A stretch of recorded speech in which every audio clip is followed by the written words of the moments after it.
Fermati dagli agenti del commissariato di Mestre i presunti responsabili dell'agguato avvenuto domenica pomeriggio a Milano. Si tratta di 4 nomadi sinti residenti in città. I poliziotti li hanno trovati ancora con le mazze da baseball in auto. I 4 sono noti alle forze dell'ordine per episodi analoghi e per reati contro il patrimonio.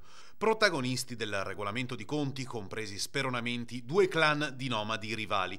Da una parte una decina di aggressori in 2 diverse auto, dall'altra un robusto rivale ma da solo, a cui fargliela pagare per motivi ora al vaglio degli inquirenti.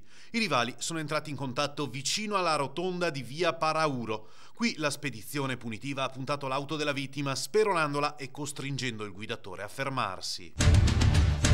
Una violenza cieca. 2 ragazzi bengalesi sono stati picchiati da una baby gang formata da maschi e femmine in piazzale Madonna Pellegrina a Mestre. A raccontare l'episodio il titolare della pasticceria della zona che ha assistito alla scena. In 5 minuti il gruppo ha ridotto improvvisamente i malcapitati in 2 maschere di sangue.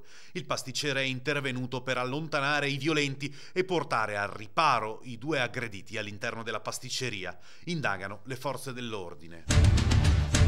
Maxi operazione delle fiamme gialle lunedì sera. Un grosso quantitativo di droga è stato sequestrato dalla Guardia di Finanza al termine di lunghe indagini portate avanti dal nucleo di Polizia Tributaria di Venezia, coordinate dalla Procura della Repubblica e dalla Direzione Distrettuale Antimafia. Il carico illecito era trasportato su un auto articolato spagnolo intercettato dai finanzieri in Lombardia.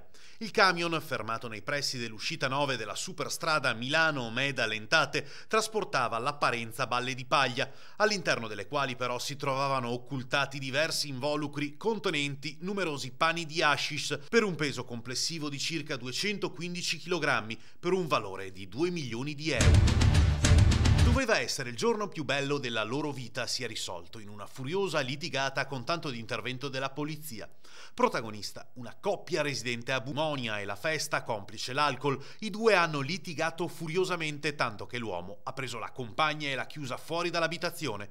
Per rientrare ha dovuto chiedere l'intervento degli agenti. Dopo una lunga trattativa sono riusciti a convincere il neosposo e la sposina è stata fatta rientrare.